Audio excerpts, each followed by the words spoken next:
নমস্কার, অ্যাস্ট্রোইস্টমে সবাইকে স্বাগতম। প্রিয় দর্শক, কর্কট রাশির মার্চের শেষ 15 দিন শিক্ষা, চাকরি, ব্যবসা ও উদ্যোক্তা ক্ষেত্রে সবকিছুটা উত্থান পতনে ভরা। পরিকল্পনা, ধৈর্য ও সতর্কতা বজায় রাখা অত্যন্ত গুরুত্বপূর্ণ। তো চলুন বিস্তারিত আলোচনায় যাই। প্রথমত, শিক্ষাক্ষেত্র পর্যালোচনায় দেখতে পাচ্ছি মার্চের শেষ 15 দিনে কর্কট রাশির শিক্ষার্থীদের জন্য পড়াশোনা কিছুটা চ্যালেঞ্জিং হতে পারে। মনোযোগ ঘাটতি এবং সময়মতো অধ্যয়ন না করা কিছু বাধা তৈরি করবে। তবে ধৈর্য ধরে নিয়মিত পড়াশোনা করলে ফলাফল ধীরে ধীরে উন্নতি।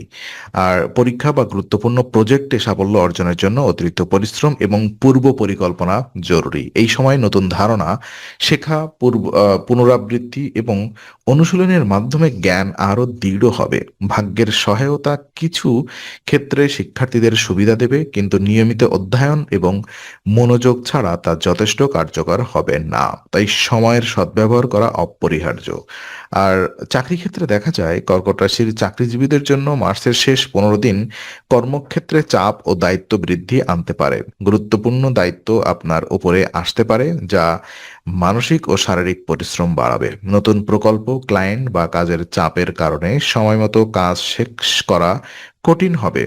তবে হতাশ না হয়ে ধৈর্য ধরে কাজ চালিয়ে গেলে সফলতা অর্জন সম্ভব। সহকর্মীদের সঙ্গে সমন্বয় বজায় রাখা এবং পরিকল্পিত পদক্ষেপ গ্রহণ করা বিশেষ গুরুত্বপূর্ণ। আর এই সময় নিজের দক্ষতা ও মনোযোগকে কাজে লাগিয়ে পদোন্নতি বা প্রশংসা অর্জন করা যেতে পারে। ব্যবসার ক্ষেত্রে দেখা যায় কর্কট রাশির ব্যবসায়ীদের জন্য মার্চের শেষ 15 দিন দীর্ঘ ভ্রমণ এবং ব্যবসায়িক কার্যক্রম থেকে লাভের সম্ভাবনা নিয়ে আসতে পারে। এই সময় ব্যবসায়িক যোগাযোগ, নতুন ক্লায়েন্ট বা অর্ডারের সুযোগ বৃদ্ধি পাবে।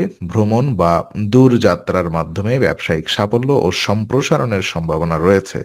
পূর্বের পরিকল্পনা ও সঠিক পদক্ষেপ গ্রহণ করলে ব্যবসা ধীরে ধীরে উন্নতির দিকে যাবে। নতুন যোগাযোগ এবং পারস্পরিক সমন্বয় ব্যবসার জন্য সহায়ক হবে। তবে ব্যয় ও খরচের প্রতি সতর্ক থাকা প্রয়োজন, যাতে অতিরিক্ত ব্যয় ও ঝুঁকি ব্যবসার উন্নতি ব্যাহত না করে। উদ্যোক্তা এবং আর্থিক ফিনান্সিয়াল অবস্থা কন্ডিশন করলে দেখা যায় মার্চের শেষ 15 দিনে কর্কট রাশির উদ্যোক্তা যারা এবং আর্থিক পরিস্থিতি কিছুটা উত্থান পতনে ভরা থাকবে।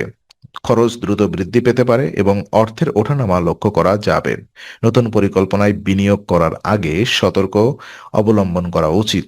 এই সময় বিদেশ বা দীর্ঘ যাত্রার সুযোগ তৈরি হবে, যা ব্যবসায়িক অথবা ব্যক্তিগত উন্নতির দিকে সহায়ক হবে। সঠিক পরিকল্পনা ও সময় মতো পদক্ষেপ গ্রহণ করলে আর্থিক ও উদ্যোগের ক্ষেত্রে সফলতা বৃদ্ধি পাবে। তবে মাসের শেষ দিকে অতিরিক্ত ব্যয় ও ঝুঁকি থেকে বিরত থাকা উচিত। ধৈর্য এবং পরিকল্পনার মাধ্যমে এই সময়কে কাজে লাগানো সম্ভব। আর উপায় হিসেবে কর্কট রাশির জন্য শেষ 15 দিনে কিছু আধ্যাত্মিক প্রতিকার সৌভাগ্য, মানসিক শান্তি এবং উন্নতি আনতে সাহায্য করবে। সোমবার শিবস্তক পাঠ করা শুভ, যা মানসিক প্রশান্তি এবং ধৈর্য বৃদ্ধি করবে। মঙ্গলবার শ্রী হনুমান চল্লিশা এবং বজরং বাণী পাঠ করা উত্তম, যা মানসিক শক্তি ও সাফল্য বাড়ায়। নিয়মিত প্রার্থনা ও ইতিবাচক মনোভাব শিক্ষা, চাকরি, ব্যবসা এবং আর্থিক ক্ষেত্রে উন্নতি আনতে সহায়ক। মাসের শেষার্ধে সতর্ক থাকা, পরিকল্পনা মেনে কাজ করা এবং স্বাস্থ্য সচেতনতা বজায় রাখা আপনার সাফল্যকে দৃঢ় করবে। এছাড়া দীর্ঘ ভ্রমণ বা গুরুত্বপূর্ণ সিদ্ধান্ত নেওয়ার সময় বিশেষ যত্ন নেওয়া প্রয়োজন। তো আজকের আলোচনা আমরা এখানেই শেষ করছি। ভালো লেগে থাকলে লাইক, কমেন্ট ও শেয়ার করুন। আরও এমন ভিডিও পেতে অবশ্যই চ্যানেলটি সাবস্ক্রাইব করুন। আবার দেখা হবে, ততক্ষণ ভালো থাকুন, শান্তিতে থাকুন। নমস্কার।